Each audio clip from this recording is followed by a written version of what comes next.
بسم اللہ الرحمن الرحیم۔ وَإِن كُلٌّ لَمَّا جَمِيعٌ لَدَيْنَا مُحْضَرُونَ۔ وَإِن كُلٌّ لَمَّا جَمِيعٌ لَدَيْنَا مُحْضَرُونَ، اور نہیں ہے کوئی جماعت مگر یہ کہ وہ جمع ہو کر ہمارے سامنے حاضر کی جائے گی۔ یعنی اللہ تعالیٰ کی بارگاہ کے اندر کوئی بھی ایسی جماعت نہیں ہے جو اللہ کی بارگاہ میں حاضر نہ کی جائے۔ سب کی سب جماعتیں اللہ کے سامنے حاضر کی جائیں گی۔ یہاں پر جو انا ہے، ان کا جو لفظ ہے یہاں پر نافیہ کے لیے استعمال ہوا ہے کہ نہیں ہے کوئی ایسی جماعت جو اللہ کے سامنے حاضر ہونے سے بچ جائے۔ اللہ تعالیٰ پھر مزید ارشاد فرماتے ہیں کہ وَآيَةٌ لَهُمُ الْأَرْضُ الْمَيْتَةُ وَأَحْيَيْنَاهَا وَأَخْرَجْنَا مِنْهَا حَبًّا فَمِنْهُ يَأْكُلُونَ، اور ان کے لیے ایک نشانی خشک زمین ہے جس کو ہم نے زندہ کر دیا اور اس سے غلہ نکالا جس میں سے وہ کھاتے ہیں۔ یعنی اللہ تعالیٰ کے وجود اور اس کی قدرت کیا ہے کہ اللہ تعالیٰ نے ایک خشک زمین جو بالکل بنجر ہے، جس میں زندگی کی کوئی آثار نہیں، اللہ تعالیٰ اس خشک اور مردہ زمین میں سے اللہ تعالیٰ دانے نکال کر زندگی عطا کرتے ہیں، اور اس سے غلہ نکلتا ہے جس سے وہ سب کے سب کھاتے ہیں۔ وَجَعَلْنَا فِيهَا جَنَّاتٍ مِّن نَخِيلٍ وَأَعْنَابٍ وَفَجَّرْنَا فِيهَا مِنَ الْعُيُونِ، اور ہم نے اس میں کھجوروں کے اور انگور کے باغات پیدا کیے ہیں۔ یعنی پھر اس مردہ زمین کے اندر سے اللہ تعالیٰ نے یہ سارے طرح طرح کے غلے دیے ہیں، مختلف قسم کے اللہ تعالیٰ نے کثرت سے پھل بھی دیے ہیں۔ یہاں پر صرف دو پھلوں کا ذکر اس لیے کیا گیا ہے کیونکہ ان دونوں پھلوں کے اندر بہت زیادہ فائدہ ہے۔ کھجور کے اندر اگر آپ کا ہیموگلوبن جو ہے وہ آپ کا باڈی کے اندر کم ہو تو وہ آپ کو اس کو بڑھا دیتا ہے، اور انگور ہم جانتے ہیں کہ آپ جب اس کو خشک کیا جاتا ہے تو آپ کو چیسٹ انفیکشن میں بہت زیادہ فائدہ مند ہوتا ہے۔ اللہ تعالیٰ نے یہاں پر خاص طور پر دو فروٹس کا ذکر اس لیے کیا کیونکہ ان کے فوائد بہت زیادہ ہیں اور ان کی پیداوار بھی عرب میں زیادہ ہے۔ پھر غلے کا ذکر پہلے کیا کیونکہ ان کی پیداوار بھی زیادہ ہے اور خوراک کی حیثیت سے ان کی اہمیت بھی بہت زیادہ ہے۔ جب تک انسان روٹی یا چاول وغیرہ خوراک سے اپنا پیٹ نہیں بھرتا، محض پھل فروٹ سے اس کی غذائی ضروریات پوری نہیں ہو پاتی ہیں۔ پھر اللہ تعالیٰ مزید ارشاد فرماتے ہیں اسی آیت کے اندر کہ وَفَجَّرْنَا فِيهَا مِنَ الْعُيُونِ، اور جن سے ہم نے چشمے بھی جاری کر دیے ہیں، لِيَأْكُلُوا مِن ثَمَرِهِ وَمَا عَمِلَتْهُ أَيْدِيهِمْ، تاکہ لوگ اس کے پھل کھائیں۔ یعنی چشمے تو ہم نے جاری کیے جس سے پانی ان باغوں کو ملتا ہے، میسر ہوتا ہے، اور اس سے مزید پھل نکلتے ہیں، اور پھل مزید تر و تازہ بھی ہوتے ہیں اور رس والے رسیلے بھی ہوتے ہیں۔ اللہ تعالیٰ فرماتے ہیں تاکہ لوگ ان کا پھل کھائیں۔ وما عملت ایدیہم، اور اس کو ان کے ہاتھوں نے نہیں بنایا۔ یعنی اگر کوئی انسان محنت کرتا ہے اور زمین میں کوئی پودا بو دیتا ہے، کوئی لگا دیتا ہے پودا، تو وہ اس کے اپنے ہاتھوں نے نہیں لگایا، بلکہ اللہ تعالیٰ فرماتے ہیں کہ اس کے اپنے ہاتھوں نے نہیں اس کو لگایا، بلکہ اللہ تعالیٰ کے حکم سے یہ سارے کے سارے پودوں کے اوپر اس کے ہاتھ میں زمین کے اندر بیج بونا ہے، لیکن اس کے اندر سے پھل کو نکالنا اور فصل کو نکالنا سب میرے رب کے ہاتھ میں ہے۔ اللہ تعالیٰ نے اس لیے فرمایا وما عملت ایدیہم، ان کے ہاتھوں نے نہیں بنایا یہ پھل فروٹ جو ان کے ہاتھوں میں آج ہیں یہ ان کے ہاتھوں نے نہیں بنایا۔ افلا یشکرون، پھر کیوں یہ شکر گزاری نہیں کرتے جب یہ سب کچھ سمجھتے ہیں کہ اللہ تعالیٰ نے ہی یہ ہے، اللہ رب العزت ہی ہے جو ان ساری چیزوں میں سے، ان خوشوں میں سے، ان تمام چیزوں میں سے انسان کو اناج عطا کرتا ہے، پھر یہ شکر اللہ کا کیوں نہیں ادا کرتے؟ اگر اللہ چاہے تو ان فصلوں کو، تمام کے تمام فصلوں کو کیڑا لگ جائے، اگر میرا رب چاہے تو طوفان آ کر تمام کے تمام فروٹ گر جائیں، لیکن یہ میرا رب ہے جو ان تمام چیزوں کو ایک وقت تک انسان کے لیے ایسے ہی سنبھالے رکھتا ہے اور پھر اس کی محنت کا پھل اس کو عطا کرتا ہے۔ جب فصلوں کے اوپر سے ہی اس کا عشر ادا کر دیا جائے، وہیں پر ہی لوگوں کو اسی وقت اپنی فصلیں آگے بھیجنے سے پہلے ہی غریبوں کو ان کا حق ادا کر دیا جائے،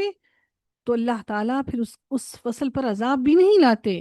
لیکن بدقسمتی سے اب کسان بھی وہ ادا نہیں کر رہے۔ وہ سمجھتے ہیں کہ شاید ہم مسکین ہیں، ہم غریب ہیں، لیکن اللہ رب العزت نے اس میں بھی غریبوں کا حق رکھ دیا ہے۔ اللہ رب العزت فرماتے ہیں سبحان الذی خلق الازواج كلها مما تنبت الارض ومن انفسهم ومما لا يعلمون۔ اچھا ایک اور بات کہنا چاہوں گی کہ اس میں بہت سے لوگ یہ سمجھتے ہیں کہ ہم نے اگر اپنی زمین کسی کو دے دی ہے، فار ایگزامپل آپ نے اگر اپنی آپ کے پاس زمین ہے اور آپ نے اپنی زمین کو کسی کو بونے کے لیے دے دیا ہے کہ اور آپ اس کو کہیں کہ آدھا جو ہے وہ جو فصل نکلے گی وہ آدھی ہماری ہے اور آدھی فصل تمہاری ہے، تو اس میں آپ کا وہ عشر ادا نہیں ہوتا، کیونکہ یہ تو آپ اس کی محنت جو اس نے محنت کی ہے آپ کی زمین کے اوپر اور جو بویا ہے یہ تو اس کی اجرت ہے۔ آپ نے جو غریب کو دینا ہے یہ وہ نہیں ہے، وہ تو بغیر کام کروائے آپ نے اس کو دینا ہے، یہ تو اس کا معاوضہ ہے اس کی محنت کا۔ یہی وجہ ہے یہی وجہ ہے کہ آج اللہ تعالیٰ کا عذاب ہماری فصلوں پر آتا ہے، کھڑی فصلیں تباہ ہوتی ہیں، کھڑے باغات میں سے پھل گر جاتے ہیں۔ میرے رب نے فرمایا سبحان الذی خلق الازواج كلها مما تنبت الارض ومن انفسهم ومما لا يعلمون۔ پھر میرے رب نے فرمایا کہ پاک ہے، وہ پاک ذات ہے جس نے ہر چیز کے جوڑے پیدا کیے ہیں، خواہ وہ زمین کی اگائی ہوئی چیزیں ہوں، یعنی وہ جو جوڑے ہیں خواہ وہ زمین کی اگائی ہوئی، خواہ وہ زمین کی اگائی ہوئی چیزیں ہوں، خواہ خود ان کے نفوس ہوں یعنی اپنے ہی نفس ہوں، خواہ وہ چیزیں ہوں جنہیں یہ جانتے بھی نہیں، یعنی انسانوں کی طرح زمین کی ہر پیداوار میں بھی ہم نے نر اور مادہ دونوں پیدا کیے ہیں، آسمانوں اور زمین کی گہرائیوں میں بھی جو چیزیں تم سے غائب ہیں جن کا علم تم نہیں رکھتے ان میں بھی زوجیت ہے، ان میں بھی نر اور مادہ ہے۔ یہ نظام ہم نے عام رکھا ہے، یاد رکھیے گا، واحد ذات، اکیلی ذات میرے رب کی ہے، تنہا میرا رب ہے، اس کے علاوہ کوئی تنہا نہیں ہے۔ ان میں بھی زوجیت نر اور مادہ کا یہ نظام ہم نے رکھا ہے، پس تمام مخلوق جوڑا جوڑا ہے، نباتات میں بھی نر اور مادہ کا یہی نظام ہے، حتیٰ کہ آخرت کی زندگی، دنیا کی زندگی کے لیے بھی اللہ تعالیٰ نے آخرت کی زندگی میں بھی جوڑے بنائے اور دنیا کی زندگی میں بھی اللہ نے زوج کا رشتہ رکھا، اور یہ حیات آخرت کے لیے ایک عقلی دلیل ہے، صرف ایک اللہ کے تعالیٰ کی ذات ہے جو اکیلی اور واحد ہے، وہ اکیلا ہے، اس کا کوئی زوج، اس کا کوئی جوڑا نہیں ہے۔ اس لیے اللہ نے فرمایا نفوس تمہارے اپنے نفس سے کیوں نہ، انفسہم ومما لا یعلمون، تمہارے اپنے نفس کے بھی ہم نے جوڑے بنائے ہیں۔ وآیت لہم اللیل نسلخ منہ النہار فاذا ہم مظلمون، اور ان کے لیے ایک نشانی رات ہے جس سے ہم دن کو کھینچ دیتے ہیں تو وہ یک یک اندھیرے میں رہ جاتے ہیں، یعنی اللہ کی قدرت کی ایک دلیل یہ بھی ہے کہ وہ دن کو رات سے الگ کر دیتا ہے جس سے فوراً ہی اندھیرا چھا جاتا ہے، اور سلخ کے معنی ہوتے ہیں جانور کی کھال کا اس کے جسم سے بالکل علیحدہ کر دینا، اکھاڑ دینا، جیسے ہم قربانی کرتے ہیں نا تو اس کھال کو اکھاڑ دیتے ہیں جس سے اس کا گوشت ظاہر ہو جاتا ہے، اسی طرح اللہ تعالیٰ دن کو رات سے الگ کر دیتا ہے اور اندھیرے مکمل طور پر آسمان سے چھٹ جاتے ہیں۔ اللہ رب العزت مزید ارشاد فرماتے ہیں والشمس، اللہ تعالیٰ نے دیکھیں کتنی گہرائی سے لفظوں کا استعمال ہوا ہے، یعنی کہ نسلخ جو لفظ ہے، نسلخ، یہ جو سلخہ کا لفظ ہوتا ہے، یہ لفظ در حقیقت کس کے لیے استعمال ہوتا ہے کہ یہ جو جانور کے اوپر سے کھال اتارتے ہیں تو اس کی کھال بالکل مختلف اور اندر سے گوشت کس قسم کا نکلتا ہے۔ میرے رب نے فرمایا والشمس تجری لمستقر لها، اور سورج کے لیے جو مقرر راہ ہے وہ اسی پر چلتا رہتا ہے، یہ ہے مقرر کردہ غالب با علم اللہ تعالیٰ کا قانون ہے، یہ اس کا بتایا ہوا طریقہ ہے، یعنی اپنے ہی مدار میں گھومتا ہے، جو اللہ تعالیٰ نے اس کے لیے مقرر کیا ہے اسی نے اپنی طرف سے اس کو ایک وقت اور ایک مدار، ایک آربٹ دے دیا ہے، اور وہ اپنی آربٹ سے بالکل ادھر ادھر نہیں جاتا، وہ کسی دوسرے سیارے سے بھی نہیں ٹکراتا۔ دوسرے معنی اس کی یہ ہے کہ اپنے ٹھہرنے کی جگہ تک، اور اس کا یہ مقام قرار کون سا ہے؟ جی سورج کا مقام قرار، آرام کی جگہ کون سی ہے سورج کی؟ سورج کہاں پر آرام کرتا ہے، کہاں مقام قرار حاصل کرتا ہے؟ ہم کوئی بتائے گا؟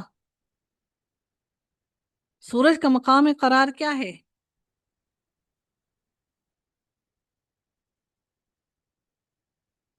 اللہ کے عرش میم کے عرش کے اللہ نیچے کے جا عرش کے کے نیچے چھپتا ہے. اللہ کے عرش کے نیچے، اللہ کے عرش کے نیچے جا کر سورج جا کر اللہ کے عرش کے نیچے جا کر سجدہ کرتا ہے اور پھر وہاں سے طلوع ہونے کی اجازت چاہتا ہے، تو یہ اس کا مقام قرار ہے۔ ادروائز وہ سارا وقت اپنے مدار میں اپنے آربٹ میں گھومتا رہتا ہے، گھومتا رہتا ہے، گھومتا رہتا ہے۔ اللہ رب العزت مزید ارشاد فرماتے ہیں والقمر، والقمر قدرناہ، اب اور وہ جو ہے وہ چلتا ہے، اور اللہ تعالیٰ نے اس کی قمر کی منزلیں طے کر دی ہیں، یعنی وہ ہمارے دنوں کو، وقت کا وہ جو ہماری منزلیں ہیں وہ لے کر آتا ہے، ہمارا مہینوں کا چلتا ہے سلسلہ، اور چاند کی ہم نے منزلیں مقرر کر رکھی ہیں، یہاں تک کہ وہ لوٹ کر پرانی ٹہنی کی طرح ہو جاتا ہے، بالکل باریک ہو جاتا ہے۔ ہم نے دیکھا ہے نا جب چاند بالکل واپس کیا ہوتا ہے، بالکل باریک ہو جاتا ہے، پھر آہستہ آہستہ پھر وہ مکمل ختم ہو جاتا ہے۔ چاند کی 28 منزلیں ہیں، روزانہ ایک منزل طے کرتا ہے، پھر 2 راتیں وہ غائب رہ کر تیسری رات کو نکل آتا ہے۔ چاند کی 28 منزلیں ہیں اور وہ روزانہ ایک منزل طے کرتا ہے، پھر وہ 2 راتیں غائب رہ کر تیسری رات کو نکل آتا ہے۔ اسی کا ذکر یہاں پر اس آیت میں کیا گیا ہے۔ لَلشَّمْسُ يَنبَغِي لَهَا أَن تُدْرِكَ الْقَمَرَ وَلَا اللَّيْلُ سَابِقُ النَّهَارِ، پھر اللہ نے فرمایا کہ نہ آفتاب کی یہ مجال ہے کہ چاند کو پکڑے، یعنی سورج کے لیے یہ ممکن نہیں ہے کہ وہ چاند کو جا پکڑے اور اس کی جگہ میں آ جائے جس سے اس کی روشنی ختم ہو جائے، بلکہ دونوں کا اپنا اپنا راستہ اور الگ الگ جگہیں ہیں۔ سورج دن ہی کو اور چاند رات ہی کو طلوع ہوتا ہے، اور دونوں اپنے اپنے اوقات میں ہی آتے ہیں۔ اللہ تعالیٰ فرماتے ہیں لَلشَّمْسُ يَنبَغِي لَهَا أَن تُدْرِكَ الْقَمَرَ، کہ آفتاب کی یہ مجال نہیں کہ وہ چاند کو جا پکڑے، اور نہ رات دن پر آگے بڑھ جانے والی ہے کہ وہ اپنے وقت سے پہلے نہیں آئے گی، اور سب کے سب آسمان میں تیرتے پھرتے ہیں۔ وَكُلٌّ فِي فَلَكٍ يَسْبَحُونَ، یہ سارے کے سارے ایک نظام میں چل رہے ہیں اور ایک نظام میں بندھے ہوئے ہیں۔ وَآيَةٌ لَّهُمْ أَنَّا حَمَلْنَا ذُرِّيَّتَهُمْ فِي الْفُلْكِ الْمَشْحُونِ، پھر میرے رب نے فرمایا کہ اور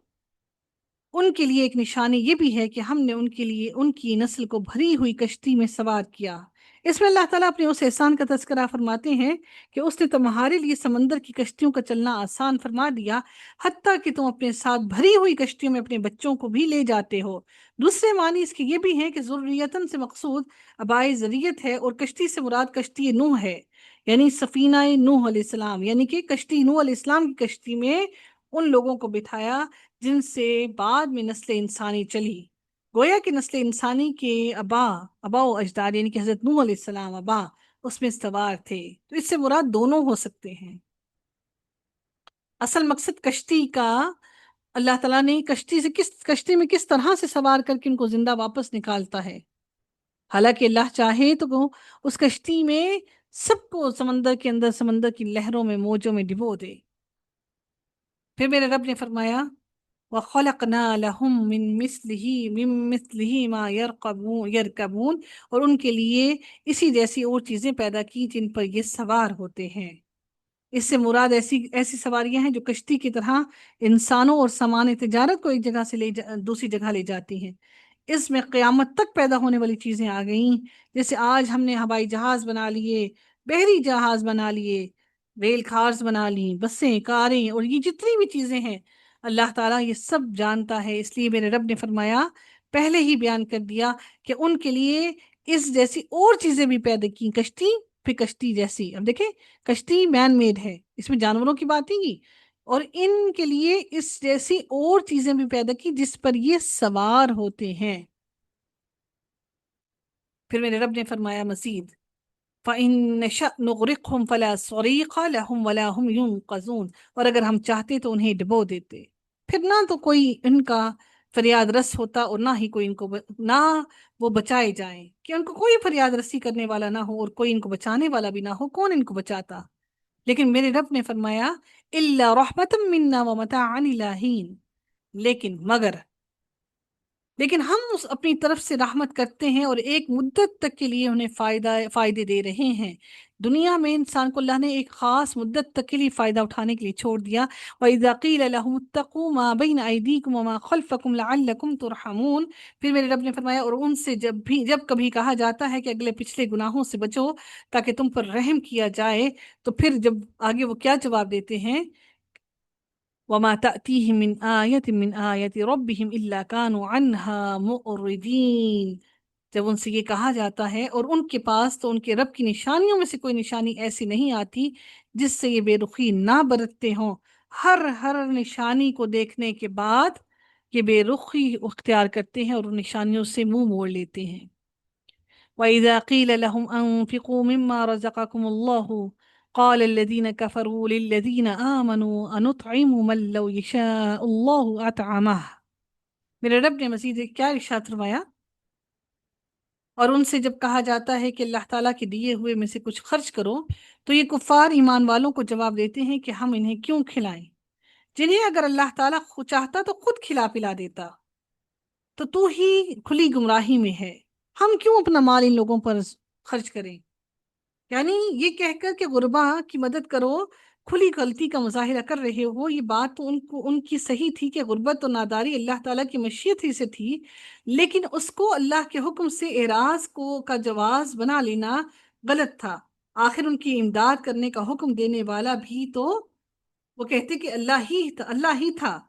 ہی ہے جو ان کو حکم دیتا ہے کہ ان غریبوں کی مدد کرو، اس لیے اس کی رضا تو اسی میں ہے کہ غریب اور مسکین کی مدد کی جائے، لیکن در حقیقت وہ ایسا نہیں کرتے تھے، بلکہ وہ کہتے کہ ہم اگر اللہ چاہتا اس نے ہمیں دیا ہے تو ان کو بھی دے سکتا تھا، پھر ہم ان کو کیوں کھلائیں پلائیں؟ اگر اللہ چاہتا تو ہمیں جیسے ہمیں دے رہا ہے ان کو بھی رزق دے سکتا تھا۔ ان انتم الا فی ضلال مبین، پھر میرے رب نے فرمایا کہ تم تو کھلی ہی گمراہی میں ہو۔ یعنی وہ کیا کہتے؟ وہ یہ جو لوگ تھے وہ یہ کہتے کہ جو نبی نے ان کو حکم دیا کہ اللہ کی راہ میں خرچ کرو، تو وہ کہتے کہ نبی تو ہمیں غلط رستہ بتا رہا ہے، لیکن در حقیقت کے لوگ خود ہی کھلی گمراہی میں ہیں۔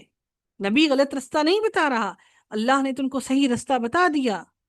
وَيَقُولُونَ مَتَى هَذَا الْوَعْدُ إِن كُنتُمْ صَادِقِينَ، وہ کہتے ہیں کہ اگر یہ بات سچ ہے، قیامت کی گھڑی آنے ہی والی ہے، تو یہ وعدہ کب پورا ہوگا؟ اگر سچے ہو تو ہمیں بتاؤ تو صحیح، یہ وعدہ کب پورا ہوگا؟ ما ينظرون الا صيحة واحدة تأخذهم وهم يخصمون، انہیں صرف ایک سخت چیخ کا انتظار ہے جو انہیں آ پکڑے گی، اور یہ باہم لڑائی جھگڑے میں ہی ہوں گے، یہ آپس میں گتھم گتھا ہوں گے، لڑ جھگڑ رہے ہوں گے۔ یعنی لوگ بازاروں میں خرید و فروخت اور حسب عادت بحث و تکرار میں مصروف ہوں گے کہ اچانک سور کو پھونک دیا جائے گا اور قیامت برپا ہو جائے گی۔ یہ نفخہ اولا ہوگا۔ جب نفخہ ثانی، جب دوسرا نفخہ فضا بھی، جسے نفخہ فضا بھی کہتے ہیں، کہا جاتا ہے کہ اس کے بعد دوسرا نفخہ جب پھونکا جائے گا، نفخہ صاعق اس کو کہا جاتا ہے، جس سے اللہ تعالیٰ کے سوا سب موت کی آغوش میں چلے جائیں گے، سب کے سب، تمام کے تمام، یعنی کہ فرشتے بھی، وہ بھی موت کی آغوش میں چلے جائیں گے، صرف میرے رب کی ذات اکیلی یکتا واپس قائم رہے گی، اور انہیں اسی وقت کا انتظار ہے۔ فلا يستطيعون توصیة ولا الى اہلهم يرجعون، اس وقت نہ تو یہ نصیحت کر سکیں گے اور نہ اپنے اہل کی طرف لوٹ سکیں گے، کہ کسی کو صحیح رستے پر چلنے کی نصیحت کرنے کا اب ان کو وقت نہیں ملے گا، اور یہ اپنے اہل و عیال کی طرف بھی واپس لوٹ نہیں سکیں گے۔ وآخر دعوانا الحمد لله رب العالمين، صلى الله تعالى على خيره خلقه أجمعين برحمتك يا أرحم الراحمين، سبحانك اللهم وبحمدك نشهد أن لا إله إلا أنت نستغفرك ونتوب إليك۔ السلام عليكم ورحمة الله وبركاته۔